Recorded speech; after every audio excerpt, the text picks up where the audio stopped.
Terima kasih masih bersama Jogja Sehat. Kembali lagi kita dengan pembahasan nyeri lutut bersama Dr. Zainuri Sabtanugraha. Iya.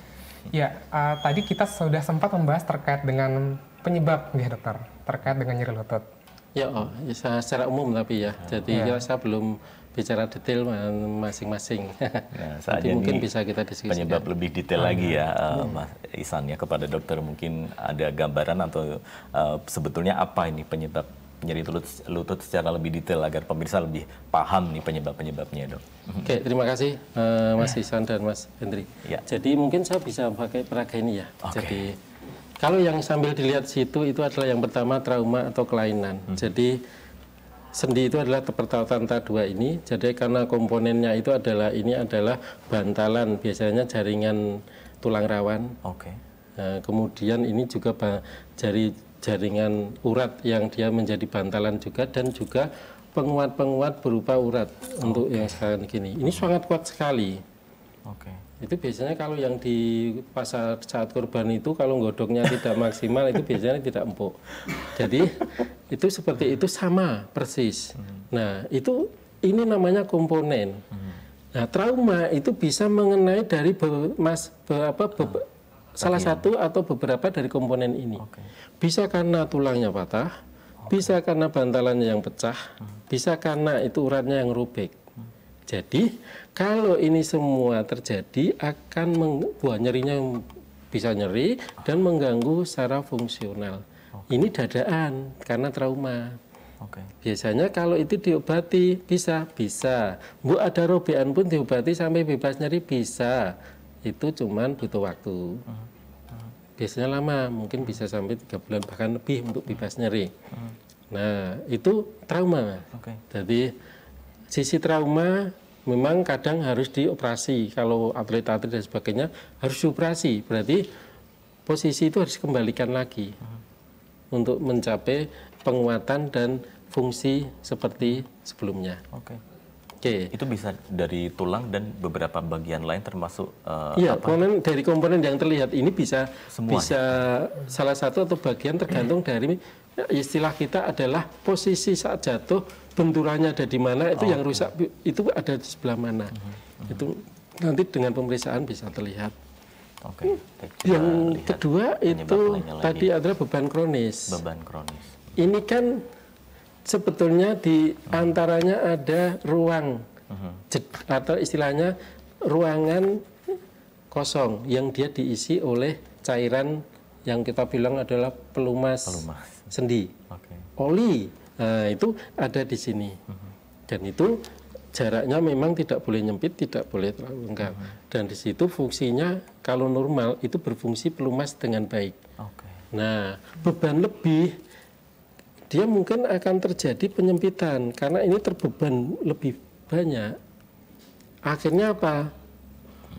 Yang di sini itu mengalami ketidaknormalan. Saya dibebani banyak, maka saya kalau tidak sesuai dengan saya pasti akan mengalami cedera. Mulai dari dia kompensasi untuk penguatan sampai nantinya dia akan terjadi nyeri terus. Karena seperti itu. Terus beban kronis tadi seperti yang ada di gendong dan sebagainya. Nah, untuk ini sebentar, beban kronis untuk yang osteoartritis itu biasanya orang tua atau karena faktor pekerjaan dan obesitas. Nah, itu biasanya kadang ini karena penjelasannya itu. Bisa kulit karena merah dan hangat kalau itu sudah terjadi proses radang tambahan. Lutut jelas kaku, bunyi saat digerakkan, gerak terbatas, kelainan bentuk. Dan ini harus semua terjadi atau salah satu, dok? Kan kadang-kadang memang yang nomor 3 ini bunyi saat digerakkan. Iya, bisa, tidak semuanya bisa. Terus ke slide berikutnya ini ada penjelasan lagi. Nah, ini yang sering penyebabnya karena biasanya asam urat. Meskipun sebetulnya jarang, tapi di sini karena asam urat itu sering numpuk di sendi. Memang sendi yang lutut agak jarang ya. Biasanya jempol kaki, jempol tangan itu biasanya karena garam uratnya ada di situ. Nah, garam urat itu kadang dilawan oleh tubuh imunitas. Maka di sini akan terjadi radang. Radangnya hebat sekali Mas Hendri dan Mas Ihsan. radangnya sampai kadang orang itu kalau kumat pada saat terjadi ini nggak bisa berjalan sama sekali. Nyerinya minta ampun. Dari sini nyerinya hebat. Bahkan di sini kadang kalau sudah ada radangnya lebih lanjut dia bisa demam. Terus ini biasanya di jempol kaki yang paling umum makanya kita bicara nyeri lutut ini bisa terjadi bisa, tetapi paling banyak ada di jempol kaki atau jempol tangan. Terus, nah ini yang radang khas karena faktor imun kita. Maka di sini sering kalau meskipun itu jarang ada di sendi lutut juga, tapi biasanya pada sendi-sendi tangan dan kanan kiri. Simetris, maka ada istilah di situ simetris sendi kanan dan kiri. Biasanya kekakuan saat bangun tidur. Itu bisa jadi 30 menit sampai 1 jam kaku. Jadi memang ya, kadang-kadang kalau bangun tidur pun tidak boleh harus dan sendinya bisa lebih dari 1 yang kena. Itu umumnya seringnya pada tangan. Yang penting kanan dan kiri ya simetris ya. Jadi dua-duanya. Tapi kalau yang osteoartritis yang dengkul tadi biasanya 1 sisi. Ini kalau yang radang. Radang yang lain bisa karena infeksi. Dapatan itu bisa. Lanjut. Nah ini yang trauma. Tadi sudah saya jelaskan detail tentang tadi kok muncul trauma lagi. Ini bisa Terus berikutnya kita mungkin ada. Ini tadi sudah banyak kita bicarakan, lanjut. Dan yang ini yang non spesifik. Jadi itu bisa yang paling banyak karena faktor usia atau orang usia produktif ya. Misalnya kurang olahraga juga bermasalah.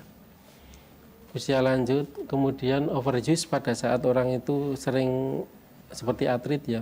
Misalnya Mas Ihsan, misalnya gaweane futsal dan sebagainya. Otomatis kalau itu sering terpakai bisa jadi suatu saat juga akan mengeluhkan karena overuse itu. Obesitas juga akan pengaruh. Ini bisa menyebabkan nyeri non spesifik yang nantinya bisa masuk ke beberapa kategori tadi. Dan dia kurang olahraga sama overuse ini juga artinya aktivitas itu harus seimbang begitu ya dok ya? Iya, kalau kurang olahraga bisa karena kaku. Kaku, kalau sendi itu tidak bisa bergerak sesuai dengan normalnya. Istilah kita adalah ruang gerak sendi normal.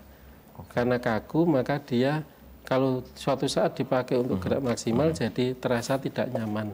Ketidaknyamanan adalah warning untuk dia nyeri awal. Kalau nanti dilanjutkan bisa jadi masuk ke nyeri.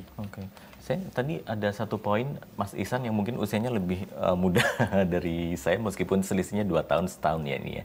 Itu apakah juga kadang-kadang merasa di lututnya tidak ada apa-apa gitu langsung bunyi klik-klik-klik begitu?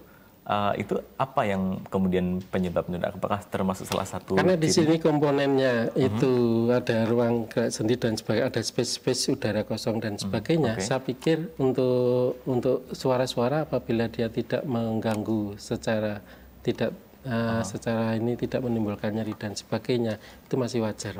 Diabaikan aja. Diabaikan aja. Yang penting warningnya adalah dia sudah ada ketidaknyamanan atau sampai nyeri. Jadi bahkan memang harus dilatih untuk gerak terus. Dan kadang-kadang untuk merelaksasi mungkin secara naluri atau beberapa treatment itu malah justru kadang-kadang dibunyikan di bagian sendi itu, apakah itu berbahaya atau seperti apa dok? Kadang-kadang ketika pegal di bagian lutut kemudian dipaksa diregangkan begitu hingga sejauh ini saya belum membaca mengenai penelitian tentang itu ya. Tapi yang jelas itu selama enggak ini kan dia cuman ketarik selama dia fungsi komponennya itu masih normal karena dia kayak pertautan di sini ada cairan pertautan dia akan bunyi klop gitu. Saya pikir itu masih wajar saja. Jadi enggak masalah. Cuman kan untuk yang gede ini kan harus tarik kuat ya. Tapi biasanya kan sendi kecil itu yang enggak gitu. Ya. Untuk permasalahan sendi ini apakah sama dengan sendi di lutut dengan sendi bagian lain dok? Artinya apakah juga penyebab spesifik beda mas? Spesifik beda. Makanya kita sore hari ini bahas tentang sendi lutut. Berarti kita orientasinya fokus ke memang banyak dipengaruhi oleh postur, faktor berat badan, aktivitas, memang dia menopang tubuh. Tapi kalau sendi yang lain itu karena faktor yang berbeda. Bisa jadi kalau sendi bahu itu karena penggunaannya. Misalnya kalau kita gini aja, kita jarang berlatih sampai ya ini namanya eksorotasi ya. Jadi sampai gini, sampai bisa menyentuh rambut, itu kadang orang tidak bisa. Artinya ini kalau naik misalnya badminton ataupun olahraga tertentu, karena dia bukan menopang tubuh, tapi karena aktivitas yang kita pakai. Sendi panggul juga demikian. Sendi tulang belakang itu konteksnya kalau kita bicarakan memang agak beda. Tapi kalau dia itu menjadi tempat untuk beberapa tadi kayak yang faktor osteoartritis karena usia atau asam urat tadi, maka dia bisa kena, artinya bisa menempel di sendi manapun. Kalau kita perhatikan tuh beberapa atlet bahkan menggunakan pengaman atau semacam deker ya namanya ya di bagian lutut gini selama beraktivitas. Deker itu ya. Apakah itu membantu atau bisa digunakan ketika mereka melakukan aktivitas atau punya pekerjaan yang berat, atau itu membantu atau seperti apa, Dok? Ya, itu membantu sekali itu. Kalau gitu berarti kita pressing supaya nanti pada saat terjadi fungsional itu tidak cairan ataupun yang itu tidak, itu membatasi. Itu mirip seperti kayak kalau orang itu dikasih misal badminton kemudian di sini dibelbet dan sebagainya. Ototnya akan semakin mengencang, kuat dengan pembatasan area untuk melebar. Itu semakin kuat nantinya, dan itu juga untuk stabilitas. Berarti saya rasa itu bagus. Malah justru dia ada tambahan pengaman supaya kalau nanti jatuh nanti tidak terjadi trauma langsung yang merusak bagian komponen dari sendi tersebut. Jadi saya menganjurkan kalau memang beberapa yang sangat berisiko gunakan protektor seperti itu. Protektor ya, Dok. Dan apakah itu kekencangannya kan bisa diatur? Biasanya atau bisa diatur, kalau enggak nanti dengan yang elastis itu. Itu mungkin ada ukuran-ukuran juga.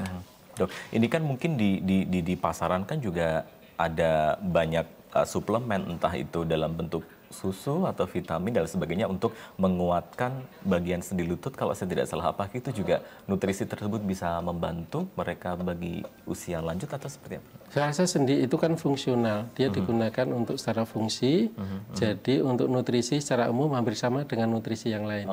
Jadi saya pikir memang harus bijak saja setelah menggunakan sendi, jangan sampai trauma, dan juga dia menggunakan sendi jangan sampai infeksi, kemudian seperlunya sesuai. Baik, Dokter, saya sekali waktunya terbatas. Terima kasih sudah bergabung bersama kami, Dr. Zainuri Saptanugraha dan Mas Andi Muhammad Ihsan Fauzan. Terima kasih sudah menemani saya. Terima kasih sudah bergabung bersama kami. Ya, dan kita akan berjumpa lagi di lain kesempatan. Terima kasih, sampai jumpa.